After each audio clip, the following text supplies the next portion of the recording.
এজিদ আমার ওই না বড় হচ্ছে তাই গো আলিফে আল্লাহ রে বানাইয়া এতে দামা দুনিয়া আলিফে ও আল্লাহ তো লেখাপড়া শিখে এজিদ ওই না শিক্ষা করে তাই গো আলিফে আল্লাহ রে বানাইয়া ওরে লেখাপড়া শিখে এজিদ বয়স 12 বছর হয় গো আলিফে আল্লাহ রে বানাইয়া এতে দামা দুনিয়া 16 বছর পড়া করে ওই আমার যুবক হলো তাই গো আলিফে আল্লাহ রে বানাইয়া 16 বছর যখন এজিদের বয়স তখন অনেক লেখাপড়ার শিক্ষা হয়েছে, জ্ঞান হয়েছে।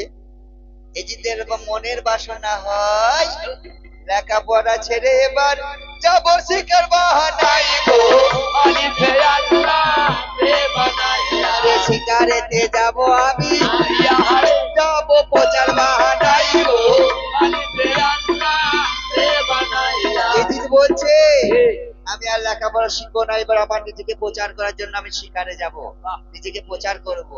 প্রচার করবো রে ভাই, বইপত্র গুটি নিয়ে ওই না বাপের কাছে যাই গো আলিফে আল্লাহ রে বানাইয়া বাপের কাছে গিয়ে এজিদ আইয়া হারে ওই না জানালো সালাম গো আলিফে আল্লাহ রে বানাইয়া আর আসসালামু আব্বাজান ওয়ালাইকুম সালাম বেটা, কি খবর?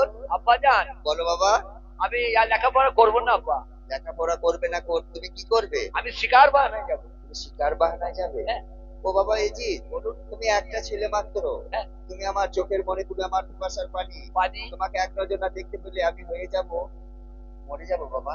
তাই আমি বলছিলাম যে তুমি শিকার করতে যেও না, শিকার করতে যে তুমি হরিণ মারবে, তো সেই হরিণ আমি বাজার থেকে কিনে এনে তুমি ঘরের সেটাকে মেরে খাও, না আব্বাজান, তবে আমি দেশ বিদেশ ঘুরবো, করবে আমি নিজের নাম প্রচার করবো, করবে। আমি মাবিয়ার ছেলে শাহজাহান এজিদ। তা যদি না যেতে, তোমাকে শিকার করতে না পাঠায়, হ্যাঁ। তাহলে তুমি কোনো দুর্ঘটনা যদি হ্যাঁ আমি প্রাণ হারিয়ে দেবো আব্বাজান। না বাবা, এই কথা তুমি বুঝেন না। দেখছি আমার একটা মাত্র সন্তান, সন্তান যদি কিছু দুর্ঘটনা করে ফেলে, বাহ, আমার এই কথা দরকার নাই।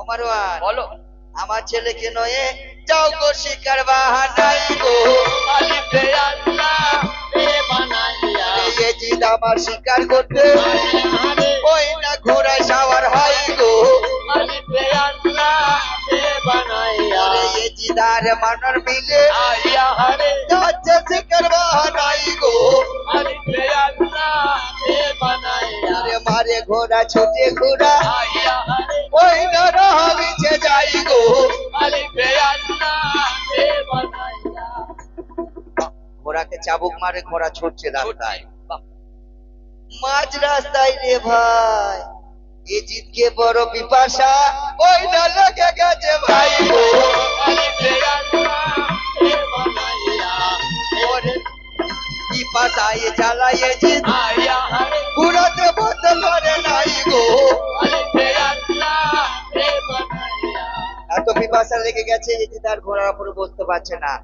বলছে শোনো মারওয়ান চাচা, বলো বাবা যে আমার যে এত পিপাসা লেগেছে বুক মোর ছটফট করে তাই গো আলিফে আল্লাহ রে বানাইয়া ওরে পানি না খেলে চাচা আইয়া হারে প্রাণে বাঁচবো না তাই গো আলিফে আল্লাহ রে বানাইয়া ও চাচা, বলো বাবা পানি কোথায় আছে? পানি না খেলে তো আমি আর লড়তে চড়তে কিছু পারবো না। এই ধারে পাশে তো পানি নেই বাবা যে কোথায় আছে পানি? সেই মদিনা মনোরা মন্দিনা মনোয়ারা নানাজির দিকে নানাজি কিছু পানি আছে? এ ভাই তাহলে সেখানে পানি খেতে যেতে হবে, একমাত্র উপায়। উপায় বসি ভাই, বলো তোমরা এখানে বসো, আমরা মদিনা থেকে পানি খেয়ে আসি একবার। বাহ। তাই কি বলছো গো? কি বলে ওই আমার মন মনা যাইতে চাই, ও গো নবীজি রাস্তা না গো মন মনায় আমার, ওরে মা বাপ থাকিতে বছর বাবা থাকিতে বসে মক্কা যেতে মানা গো মন মনা আমার মন মনা যাইতে চাই তোর মদিনা গো মন মনা ওরে এজিদ আর মারওয়ান মিলে আইয়া হারে ওই আমার যাচ্ছে মদিনায় গো মন মনা আমার মন মনা যাইতে ওরে চাই নানাজির দিকিতে গো আইয়া হারে ও পানি খাবো বলে তাই গো মন মনা আমার মন খাবো বলে, নানাজি দিঘিতে পানি খাবো বলে এই মনোবৃত্তি নিয়ে যাচ্ছে ওরে ভাই। এমন সময় একটা বিপদ লেগেছে।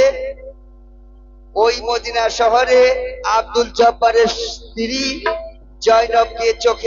জয়নবকে দেখে ইয়াজিদ, ওই না পাগল বাড়া হয় গো। ওরে জয়নবকে দেখে ইয়াজিদ, ওই আমার পাগল বাড়া হয় গো। আর এই দুনিয়ায় যত রোগ আছে সব রোগের ওষুধ আছে। এ বাবা, দুনিয়ায় যত রোগ আছে সব রোগ ভালো হয় রে ভাই।